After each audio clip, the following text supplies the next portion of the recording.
मैं कैसे परिचय दूं उस शख्सियत का जिनका नाम खुद अपने आप में एक परिचय है। मैं कैसे परिचय करूं उस व्यक्ति का जिनकी आवाज देश की ही आवाज नहीं बल्कि सारे विश्व की आवाज है।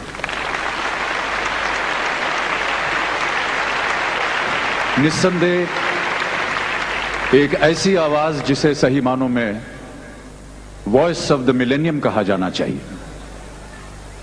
मैं कैसे परिचय दूं उनका जबकि सुर, ताल, संगीत सब उन्हीं के नाम से शुरू होता है और उन्हीं के नाम से खत्म हो जाता है।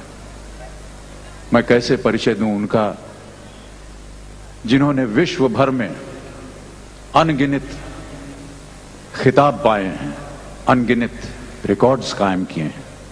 इस अमूल्य रत्न का मूल्य कैसे किया जाए?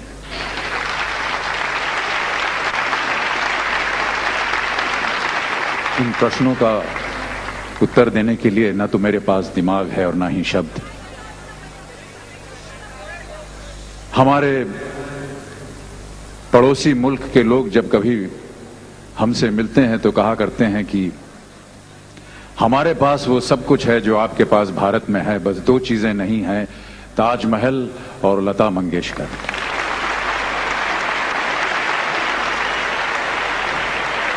इतनी बड़ी उपलब्धि अपने आप में ही एक अजूबा है।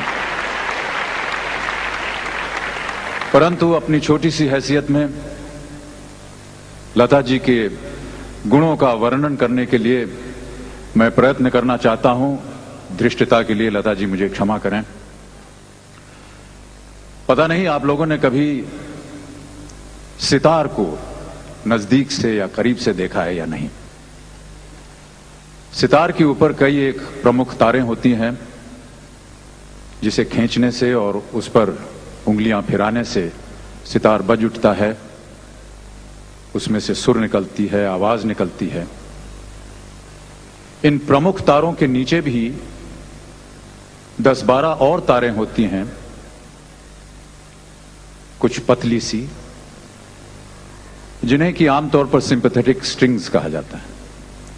और जब कभी भी सितार वादक इनकी धुन, इनकी ध्वनि सुनना चाहता है तो वह अपनी छोटी उंगली से उन्हें छेड़ता है और उनमें से ध्वनि निकलती है। लेकिन अक्सर यह होता है कि अगर प्रमुख तार को ऐसे ढंग से खींचा जाए कि उनका सुर सही निकले तो ये सिंपैथेटिक स्ट्रिंग्स अपने आप बज उठते हैं। ये सिंपैथेटिक स्ट्रिंग्स इसलिए बज उठते हैं क्योंकि उस सुर में इतनी प्रबलता होती है, इतनी शुद्धि होती है कि उन्हीं के कारण ये तार अपने आप बज उठते हैं।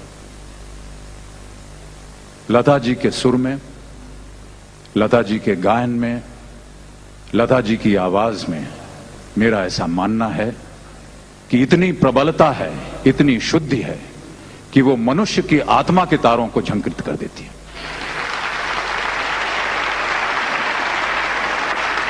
मेरा और एक अनुमान है कि संगीत के सुरों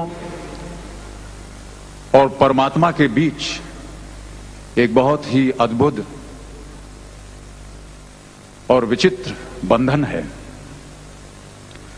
और यदि कोई ऐसी डोर है या कोई ऐसा तार है जो मनुष्य की आत्मा को परमात्मा के साथ बांधता है, जोड़ता है, तो उस डोर, उस तार का नाम है लता मंगेशकर।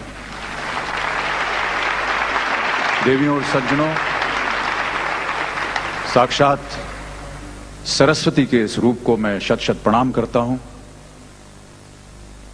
और बड़े ही विनम्र भाव से आग्रह करता हूं, आमंत्रित करता हूं कि लता जी हमारे समक्ष आए और हमारे और आपकी आत्माओं को परमात्मा के साथ बांधें। देवियों और सज्जनों, आदरणीय लता मंगेशकर जी।